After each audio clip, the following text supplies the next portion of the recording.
Good morning 11 science. मैं हूं मनोरमा भारद्वाज और इस वीडियो में बेटा हम लोग आयन्स की इलेक्ट्रॉनिक कॉन्फ़िगरेशंस के बारे में पढ़ेंगे कि अगर हम लोगों के पास में कोई भी आयन है तो हम उसकी इलेक्ट्रॉनिक कॉन्फ़िगरेशन कैसे फाइंड आउट कर सकते हैं। इसके अलावा बेटा हम लोग यहाँ पर आपको पैरामैग्नेटिक और डायमैग्नेटिक कैरेक्टर के बारे में भी बताएंगे कि कोई भी सब्सटेंस पैरामैग्नेटिक है या डायमैग्नेटिक है, इस चीज़ का पता हम कैसे लगा सकते हैं। तो फटाफट से हम लोग पहले आयन्स की इलेक्ट्रॉनिक कॉन्फ़िगरेशंस की बात करेंगे। हम लोग सबसे सिंपल, अगर आप लोगों के पास आयन, हम लोग Na पॉजिटिव की बात करेंगे तो आपके पास में जो भी आयन जिसका कि आपको इलेक्ट्रॉनिक कॉन्फ़िगरेशन करना है, आप पहले उसके पेरेंट एटम का, दैट मीन्स उसका ग्राउंड स्टेट में आप लोग जो है उसका इलेक्ट्रॉनिक कॉन्फ़िगरेशन फाइंड आउट करेंगे। जैसे कि मैं यहाँ पर आप लोगों से कहूँगी सोडियम Na पॉजिटिव का जो पेरेंट एटम होगा, ठीक है, आपको सबसे पहले पेरेंट एटम का ग्राउंड स्टेट में आप लोगों को उसका इलेक्ट्रॉनिक कॉन्फ़िगरेशन फाइंड आउट करना है। तो फटाफट से कीजिए 1s2 2s2 2p6 3s1। देखेंगे फटाफट से, यहाँ तक 10 हो गया और 11। अब आपको क्या करना है, अब आप देखेंगे Na positive, that means loss of 1 electron, और लॉस ऑफ 1 इलेक्ट्रॉन की अगर हम लोग बात करेंगे तो फटाफट से देखेंगे हम लोग क्या करेंगे कि जो भी आपके पास में आउटर मोस्ट ऑर्बिट जो होगी उसमें से इलेक्ट्रॉन जो है वो निकल जाएगा। तो फटाफट से देखें 1s2 2s2 2p6 और 3s0। इसको बेटा मेंशन करें तो भी ठीक और अगर ना करें तो भी ठीक, बट फिलहाल अगर आप लोग करेंगे तो उससे आप लोगों को ही सुविधा रहेगी, जिससे कि आप लोगों को अलग से नज़र आएगा कि हाँ भाई ऐसा कुछ हो रहा है। दैट मीन्स यहाँ पर से एक इलेक्ट्रॉन जो है वो निकला है। मान लीजिए इसी तरीके से आपको Mg डबल पॉजिटिव का इलेक्ट्रॉनिक कॉन्फ़िगरेशन जो है वो फाइंड आउट करना है। तो आप लोग सबसे पहले क्या करेंगे, पेरेंट एटम जिसका कि एटॉमिक नंबर है 12, 1s2 2s2 2p6 3s2। अब अगर आपको Mg डबल पॉजिटिव का निकालना है तो दैट मीन्स क्या होगा, यहाँ पर लॉस ऑफ 2 इलेक्ट्रॉन्स आप लोगों को यहाँ पर दिखाना पड़ेगा। इसका मतलब कि Mg डबल पॉजिटिव का इलेक्ट्रॉनिक कॉन्फ़िगरेशन होगा बेटा 1s2 2s2 2p6 3s0। मेरे ख्याल से यहाँ तक किसी को कोई भी दिक्कत नहीं आई होगी, ये तो बहुत इजी लग रहा है, कोई दिक्कत नहीं है, ठीक है। अब जैसे कि अब मैं आप लोगों को थोड़ा सा बड़ा लेकर के दिखाती हूँ। जैसे कि मान लीजिए कि आपको Fe डबल पॉजिटिव का इलेक्ट्रॉनिक कॉन्फ़िगरेशन जो है वो फाइंड आउट करना है। तो आप सबसे पहले Fe का ग्राउंड स्टेट में जो है आप उसका इलेक्ट्रॉनिक कॉन्फ़िगरेशन निकालेंगे और Fe का एटॉमिक नंबर होता है 26। तो देखेंगे 1s2 2s2 2p6 3s2 3p6 4s2। देखें फटाफट से 20 हो गया 3d6। लेकिन हम लोग जानते हैं बेटा कि हम लोग इसको किस तरीके से अरेंज करते हैं, 1 1 वाले एक तरफ 2 2 वाले एक तरफ। इसका मतलब कि 3d को आपको अंदर करना है और 4s को आपको बाहर करना है। तो आप 1s2, मैं अब इस तरीके से लाइन खींच रही हूँ सीधे सीधे, 3d6 और 4s2।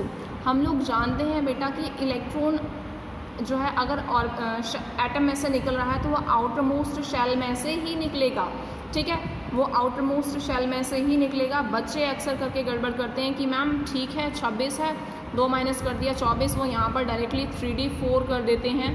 ये जो चीज़ है वो गलत है, ठीक। आप लोगों को ऐसा नहीं करना। आप लोगों को क्या करना है बेटा कि आप लोग उसका ग्राउंड स्टेट में आप लोग इलेक्ट्रॉनिक कॉन्फ़िगरेशन कीजिए। देन उसके बाद में आप लोगों को क्या करना है, आप लोग उसको अरेंज कीजिए 1 1 2 2, दैट मीन्स उसकी नंबर ऑफ़ शेल्स के अकॉर्डिंग उसको अरेंज कीजिए।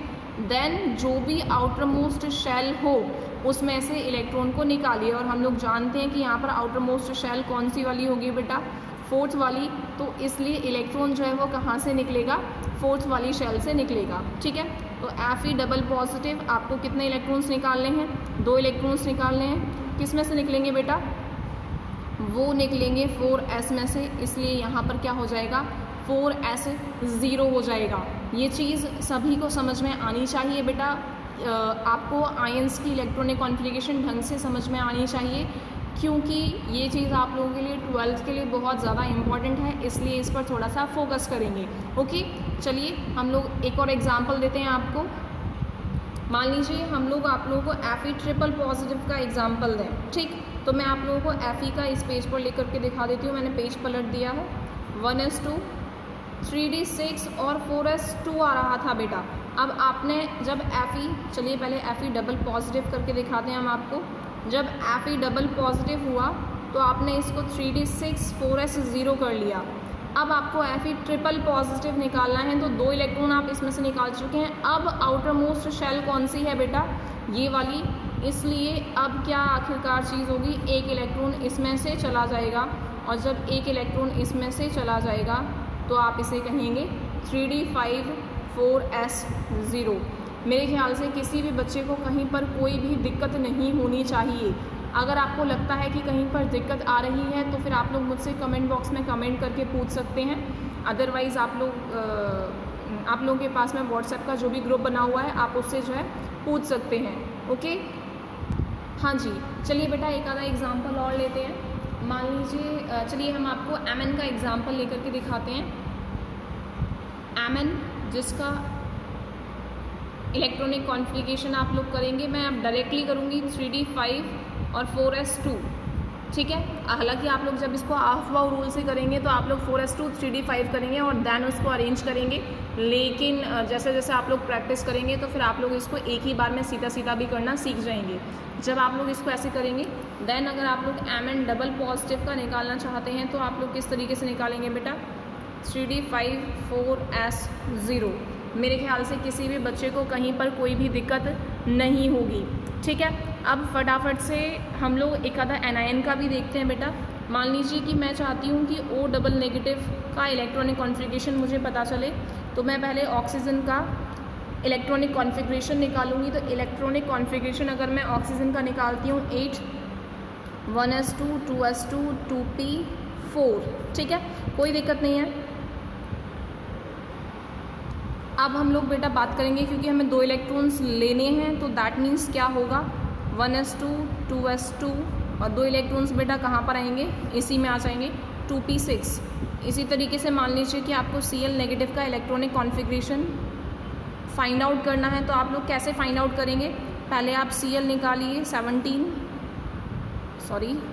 1s2 2s2 2p6 3s2 3p5, और अगर आपको Cl नेगेटिव है तो दैट मीन्स एक इलेक्ट्रॉन गेन किया है।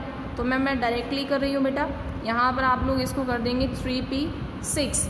मेरे ख्याल से किसी को कोई भी दिक्कत नहीं होनी चाहिए। अब बेटा फटाफट से देख लेंगे, एक नंबर में कभी कभी पूछ लिया जाता है कि पैरामैग्नेटिक कौन सा है, डायमैग्नेटिक कौन सा है।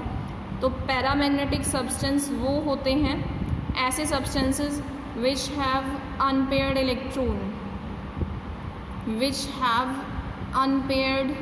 इलेक्ट्रॉन, उसके पास कम से कम एक अनपेयर्ड इलेक्ट्रॉन होना चाहिए। ऐसे सब्सटेंसेस को आप पैरामैग्नेटिक सब्सटेंसेस कहते हैं।